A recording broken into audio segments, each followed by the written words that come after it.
You step outside after the rain, but something feels strangely different in the air.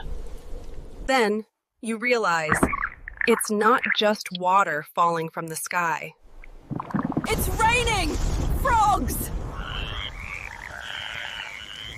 A scene straight out of a sci-fi movie.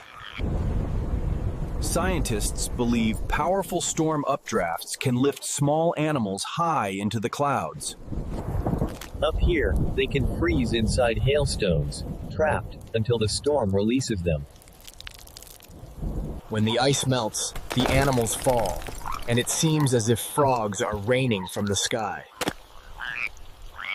It's rare, it's strange, but it's one of nature's most extraordinary spectacles.